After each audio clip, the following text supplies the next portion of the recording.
and welcome again to another episode of One Starfish, where our mission is to help change the world one person or one starfish at a time. As always, make sure to rate, review, subscribe, share. I'm really excited to get the word out about all the amazing guests that we have, and that's how we do that. So I'm excited for our guest today. MJ and I just met. He's run a real estate appraisal company in a lot of different states for 25 years, so a long time he's been an entrepreneur. He also now does mindset coaching for small businesses and corporate leaders. His business name is The Keys, which I'm excited to get into that. So welcome to the show, MJ. Thank you. It's good to be here. Awesome. Well, let's get into stuff. What got you into real estate appraisal? That was your initial thing, 25 years? Did I get that Well, right? Okay. 25, 30, 38, something. It was 1987. So I was a bank teller, and my dad was a real estate broker, and I knew I didn't want to sell real estate, even though I tried that down the road, after that. Um, I applied for a job in Florida to be a loan processor, and the branch manager of the bank that I was working at said, "No, no, you're not going to be a loan processor. You're going to go be an appraiser." And so he got me set up with interviews, and the rest is history. I went through and took classes and became an appraiser, and now I just wrapped up a term as the president of the Colorado Coalition of Appraisers. So I've worked my way into some good leadership and visibility positions. I teach classes nationwide, and I speak at conferences and whatnot. So it's been a fun career. What did you like most about it? And what do you like most about it, I guess? I think it's just the variety. My appraisal website is valuepuzzle.com. For me, I love puzzles, and every single property is a puzzle. So, you're trying to figure out what's this thing really worth. And I've done homes that are $15,000 all the way to, $50 million. So, they all are unique. They're all a lot of fun, and it's fun to just solve the puzzle. So would that have been when you switched and you went from a bank job, which is like a 9 to 5, whatever, Monday to Friday kind of job, to running, appraisal at the beginning? Did you start out, were you like full-time entrepreneur, as in like it was commission based?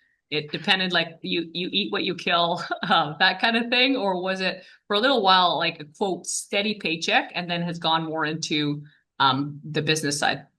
It was definitely a steady paycheck at first. So, being that I worked for a company called Home Savings of America, who no longer exists, they dried up in the S&L scandal back in the what was it, late '80s, early '90s.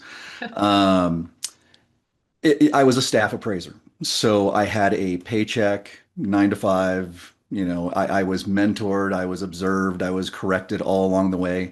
I went from there over to I don't think I should say the name, but a very large bank. And worked my way up there, became I was a staff appraiser, senior appraiser, became a chief appraiser at the district level. I ran things in San Diego and Orange County. Um, and so I think it was about 1997, so about 10 years into the career, we were going through a very slow period. We had laid off as many people as we were going to, so they did voluntary layoffs. And I had had my run-ins with senior management. I was a bit of a maverick, and so I'm sure when I submitted my resignation and said, I'll go ahead and take the package, the severance package, I think it went through the line of stamping approved very quickly. And Like, woohoo! so it was kind of nice to be in a severance world where I could build the business slowly. I think I was getting paid for a year, so that allowed me to build my first company, which was the Carroll Group. Where as appraisers, we're not very dynamic with our naming. It's typically the Carroll Group, the Myers Group, the Bob and Kind of group. Associates. Right. So, my company now is MJ Valuations. We're not really creative when it comes to naming. I think we want to keep our name in it so that we can be identifiable. Rather than who knows. I mean, I've got the keys now, and who knows what that is. So, So then whenever you went on your own at that point, because you have 4 kids and you have some grandkids now, but at that point, how old was your family? oh gosh, 97. So I was 32 years old. Um, And so, to be fair, my wife and I are a second marriage, so we are a blended family. Um, and so we decided not to have kids on our own or we together because we already had four, and The youngest, I think, was 3 or 4 years old when we started dating, Right. and she's also a real estate appraiser, Oh, and sells real estate now. So yeah, I think we just decided to kind of take it from there and just move on with the company. She actually joined me later on. I think it was around 2004, 2005. She joined me on the outside, and then of course 2007, 2008 hit, and we all know what happened then. Every realtor and appraiser and loan officer and everybody else in the real estate business took about a 90% haircut, and and how did you deal with that? Like, so that's what I was kind of getting at is, you started out, when you did start out into your own, journey, you had kids yeah, and you had responsibilities. And all of a sudden, well, not all of a sudden, like you said, you did get a severance, which was nice, but a year is not actually that long to build a business. So, no, by the second year, you're on your own. And yes, so basically you took a steady paycheck because it stops a lot of people from running their own businesses, I believe, is yeah, that uncertainty, especially when there's family and kids you got to feed, and I understand that. So, oh gosh, yeah. how did you deal with that in that time? Was it something that stressed you guys out and you prayed your way through it kind of thing? Or was it like, did it just kind of go together and it kind of went fast? Like how did you find it? It went very quickly. Like most people that we knew, we short sold the house. We had a home that we sold for about half of what it was worth. We were in Southern California at the time. My wife, well, given that we had been in the business for so long, she's been an appraiser now for 40, almost 41 years. I'm now 38 years in the business. We had a lot of connections. So she made a couple of phone calls and got a job within the banking system pretty much right away. So that was able to get us to float and didn't have to worry too much about where the company was going to go. I stayed out and tried to keep the company alive. Did a lot of other things. I sold insurance during that time. I was discovered. I was the high school soccer announcer, and I was doing a state championship game, and they had us reading copy, the Coca-Cola and this and that, and somebody came up to me and they said, "Do you do this professionally?" And I said, "No, I'm just doing this for fun." And they handed me their card and said, I'm gonna get you work." And so I went into voice school and did acting lessons and all that fun stuff and got some acting gigs. I did an AT&T commercial at one point, and so had a lot of fun in a not fun environment. We should not have been having fun doing this. And I think at one point I said I was working 5 different jobs just to try to keep, everything alive on the Carroll Group side of things. Ultimately, we let the Carroll Group go, and we were looking at moving out of state, and one of our clients said, "I can't lose you." I did at that point. I was doing Laguna Beach and Newport Beach and all these, multi-million-dollar properties, and I was one of those appraisers with a very specialized niche. And they said, "We'll create a position for you." And so I moved back in-house with a large lender, and stayed there until, well, almost till we moved to Colorado. So I'm curious, how did you handle that, I guess, almost like a failure? I don't know if you viewed it that way, but like you were building a business and then you were now back in working for someone for a lot, and now you're out building a business again. And like, what's the mind? I mean, you're a mindset coach. This is what you do now. Yes. What were the mindset around some of that You that know, got I you through that? I think a lot of it was, my wife and I have a very strong relationship, and we said, "You know what? If we if we lose everything and have to live in a shoebox, we'll be together. We'll have the kids. We'll have us."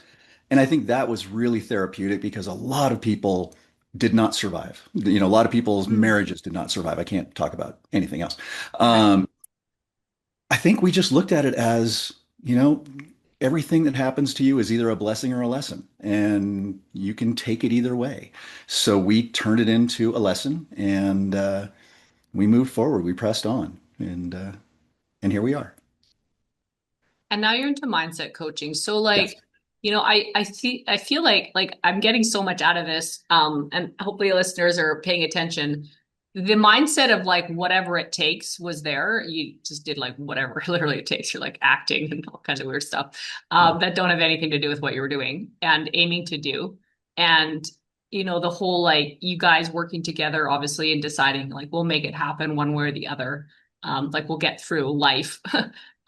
Where so many people, what is it? What do you think it is when you're coaching someone? What do you think it is that takes people out of the game so much mentally? Because I believe that the mental game has 90% of everything to do with the whole game. Oh my gosh, yes. It's that space between the ears that gets to you every time. I think it was oh gosh, John Wooden. Things turn out best for the people who make the best out of the way things turn out. It Hmm. it it really is that. You can take two people who have identical experiences and they'll handle it so differently. Some will look at it as, okay, we're doing this, and others will look at it as, oh my gosh, I just got kicked in the teeth. I'm going to go lay down. You Mhm. can't lay down. We've got one And chance at how do you this. start to shift that, MJ? Like that is the difference, and that's the difference between someone that makes 100,000 and someone that makes 1 million or more. It, Is it's all mindset. it So is. all mindset. So I love it. Like I love this stuff. So what is it? How can someone shift it? And do you actually think that people are either quote born with it? I know this question is asked a lot of different times to different people. So I'm curious about your thoughts are. If someone's like born with it or they can develop it, and to what degree? I think it's a little bit of both. You can always learn. That's that old, can't teach an old dog new tricks. Yes, you can. Um, I have a personality assessment that I developed based on, proactive and analytical and collaborative and, the whole thing. And so what I do is I get them through this analysis or this assessment. And at the end, it spits out, here's what your strengths are, and here's where your blind spots are. Here's your challenges. So let's work on the strengths to make them better, and let's work on the challenges to get you out of your own mind. Or not out of your own mind, out of your own head. Right. Get out of your own way. So that's been a lot of fun developing. I've been coaching people for a few years now, and now we're actually taking it on a bigger scale. So I'm leaving kind of the one-on-one space and moving more into a group coaching environment because, like you're trying to help more people. And I think this podcast is a great way to do that. You're talking to a lot, you've got a great audience. I've got a lot of people that are following you.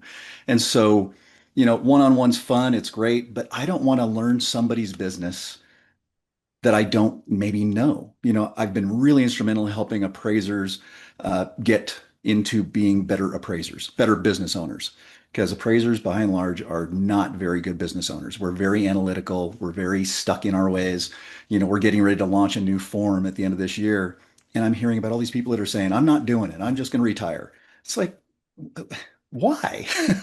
We roll with things. When I started, we used a tape measure and a clipboard and a Polaroid camera. Now we're on iPads and everything's digital and we're using Right. AI and you have to roll with the times. You can't just be stuck.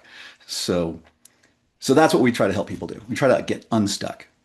So if you were gonna put into, I don't know, a couple points, I mean, obviously it's a lot more than that, but like if someone's listening to this right now and they're struggling with their mindset, what are a couple things that someone could do to start to change it that you recommend?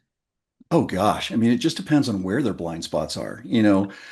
Um, boy, I think just recognizing where your weaknesses are, and I try not to call them weaknesses, recognize where your challenges are, where your blind spots are, and being open to changing, being open to saying, all right, I do this way, and it's not working. So where can I change? How can I change? How can I develop a system?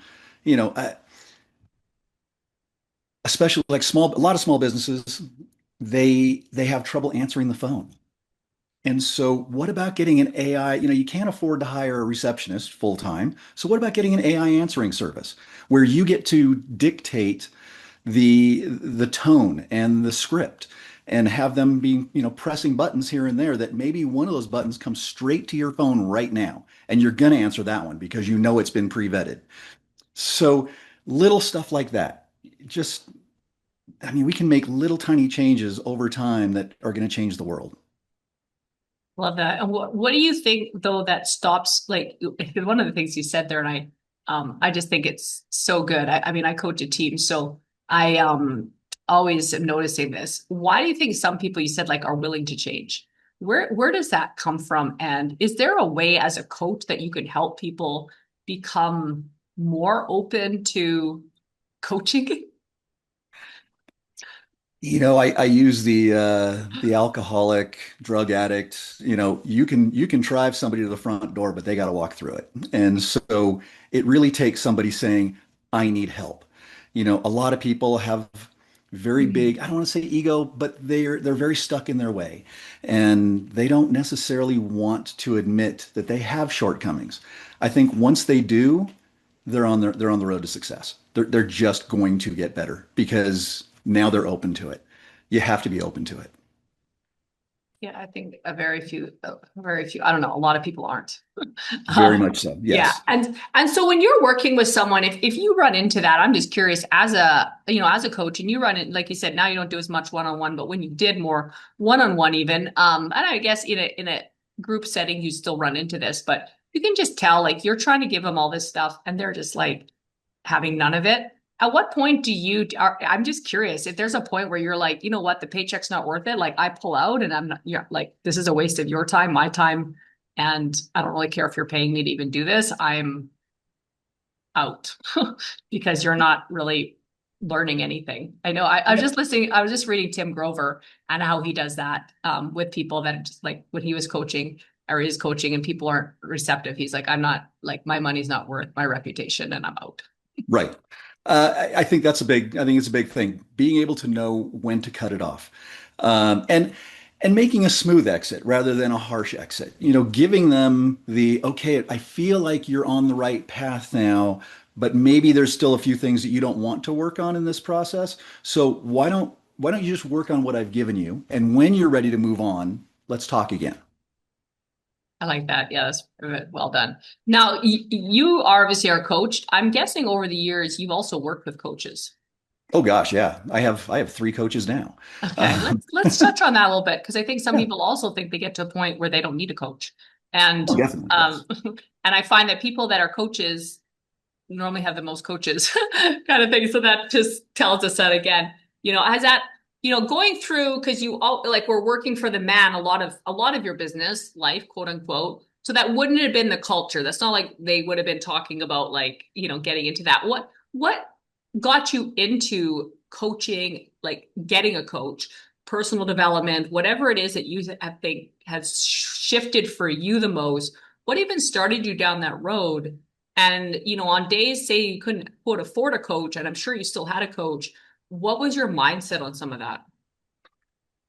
Oh gosh, I think just recognizing that I had blind spots and knowing that I needed help with those blind spots. I one of my first coaches that I got, I was on vacation in Hawaii and I was putting together a business plan. And I heard him on a podcast, and I thought, okay, I'm going to do this. I never do business plans. I just wing it, and we're gonna get this Okay. whole thing going. And so I called him and said, dude, let's talk about this because I need your help in these areas. And I mean, I took pages of notes in our first phone call, and I've now been with him for 3 years, 2 years. And it's funny because I did not hire him right off the bat. I went with a different coach first. Um, and it was more of I want to say an online coach. There was a Facebook group and there was this and there was that. And he was great. I mean, he is still one of my coaches. Um, but then I went to this other guy and he had a different set of strengths, a different set of focus. So, but between the two of them, I found my focus was more aligned and more laser focused. And then recently I got a third coach who is just again in the mindset space, incredibly positive. I didn't I didn't get her as a coach so much because I needed her help. I just really appreciated what she was doing and how she was doing it, and I wanted to make sure I was supporting her business as well. And we coach each other back and forth, so it's fun. It's a lot of fun. That's cool. And when you went through some of these different things, did you have a lot of people that, I don't know, told you were crazy or that you shouldn't do it, or you should stick with the job? And like like your wife was very supportive, which is like the most important person, which is super awesome. But outside of that, did you have people that were kind of questioning some of the stuff that you've done over the years? Strangely, no. Most of what I got back was, "You're going to be so good at that." And it has. When I put something on social media and we're, like I said, we're going live with the keys in more of a group coaching environment shortly. And when some of my past clients and some of my friends and other colleagues heard about it, everyone was just like, "Oh my gosh, this is going to be awesome. I can't wait to see this." So here we are. Did you find though that a lot of those people that supported you in words supported your business financially or just in words? Not yet, because I have not launched the Well, maybe not groups. the new one, but I mean the past Yeah. ones, like over the years as you were, Oh, like coaching and stuff, did oh you gosh, yeah. find that um some of your closest people that you think would like maybe take you up on actual business did it? Yes. Or yes. And Yes. how did you how are your thoughts? Because I know, like I said, in my industry, in the financial industry, a lot of people are like, oh, my friends and family don't want to do business with me and blah blah blah. And I know even for me, like there's very few in the whole family that have done business with me. And I just let it go. I've had my mindset on it, but what was your mindset on some of that? And, just curious your thoughts to help someone else. I think, you were in financial services, and I think when you deal with, I was in insurance. When you deal with insurance, financial services, real estate, they always teach you friends and family first. And I always think, no, go build things first because people need to trust that you know what you're doing. So when they see success, they're more willing to work with you. When they see you come to them, on your first phone call, a lot of times they just think, okay, I'll give you $5,000, just go away, and it doesn't really do much to build the business. I think when you can build it organically and build with the knowledge that you have and then show that down the road, it's that whole know you, like you, trust you. That's where the business, that's where the sweet spot and the magic happens. So it didn't bother you that people weren't quote supporting you actually financially, like maybe they'd go get a coach or they'd go get a real estate appraiser that was like your competition and not use Yeah. you. Yeah. And did you that bother you at all, especially at the beginning?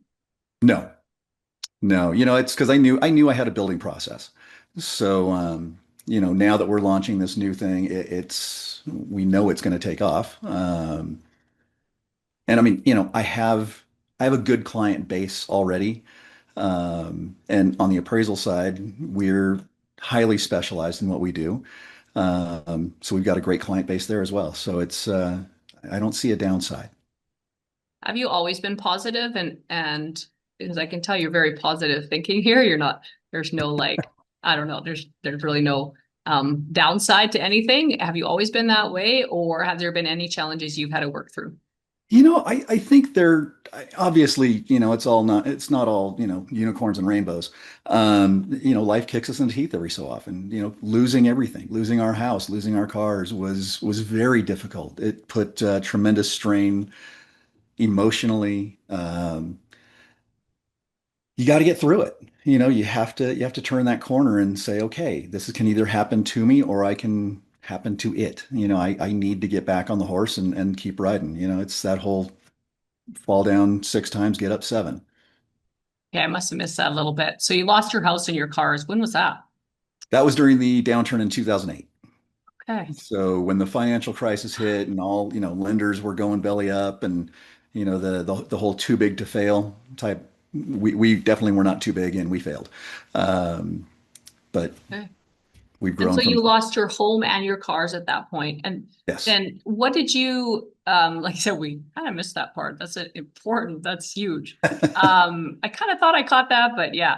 So what did you do at that point to get, to move forward? And then mindset wise, how did you handle that? Because and you had kids. So how old, like, I know it's a joint family and whatever, but how old your kids have been at that point then?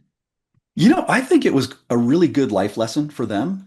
My kids at that point were getting ready to go to college. Two of them were Okay. getting ready to go to college. And we told them we probably can't afford, a college experience. We don't even have a So, house. Can right. Well, here was the cool thing, and we I'll come live with backtrack a you little guys? bit. My wife was out appraising one day, and she was towards the beach. So we were 2 blocks off the beach, and she called me and she says, "I just found a house that's for rent." And I'm like, "Okay, cool, but who's going to rent to us?" We're basically losing everything. Our Basically credit is almost about to bankrupt. go. Yeah, exactly, and we did. Um, and so she took down the phone number, took a picture of the house, and I called the landlord and had a lengthy conversation with him. And at the end of it, I think I had dropped an F-bomb during the conversation. My wife and daughter were looking at a map on the floor of where she wanted to look at colleges. She was a soccer player, very top rated soccer player, and and so we knew she had opportunities for scholarships, and she was also very smart. So we knew there was going to be academic money. Um, and I think I dropped an F-bomb, and they both looked up at me, and my wife said, "He just got the house." So, and we did. And we lived there for 5 years. He never raised the rent on us. We never missed a payment. Just a super good dude. So when we moved to Colorado, our realtor out here, we couldn't find a house to buy. We were just, it was during 2016, nothing's going right. We're, looking at everything in town. And she said, "You know what? I've got a house that's coming up for rent. Why don't you guys just, rent that until you find a house?" So, and no lease or anything, just, pay us rent and whatever. Um, so we did that like 4 or 5 months, not very long, found a house. So one day our San Clemente landlord called us and he goes, "Hey, I'm going to be in Denver. So why don't we get together and have some drinks?" So we met him downtown and we were going to a concert that night with our realtor and her husband, our other landlords. We've rented 2 homes in our adult lives and we met with both landlords in one day. So sorry to go way off on a tangent there, No. but I think it just serves the purpose of mindset. We knew that we were losing. We took we took evasive action, and and we just said, okay, let's just cut all the financial ties, and we'll turn in our cars, and we'll give the keys back to the bank, and And it what, worked. wow, that's powerful. And the attitude through that, like I said, I can just tell you guys were just like, you're still working, you're still doing the things, and moving forward, which is powerful as opposed to dwelling in, oh, pity me, poor me, this sucks. Coming out of that now, what would you have done differently to maybe have prevented that, knowing that there could be another market crash happening? Yes, I think client base is everything. So we were 100% reliant on the lending world.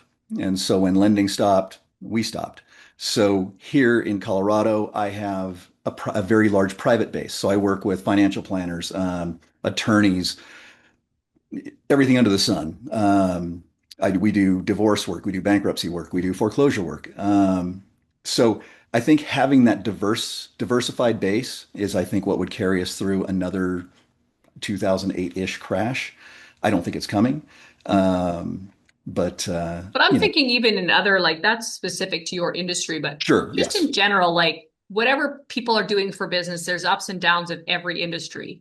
yes, And even if it's not quote a crash, but they'll have, so was there a point, because you lost your home and your cars, and I'm being a little bit, it doesn't have to tell me, it's a little bit private, I guess. But were you leveraged more than maybe you should have been? absolutely. Way over leveraged.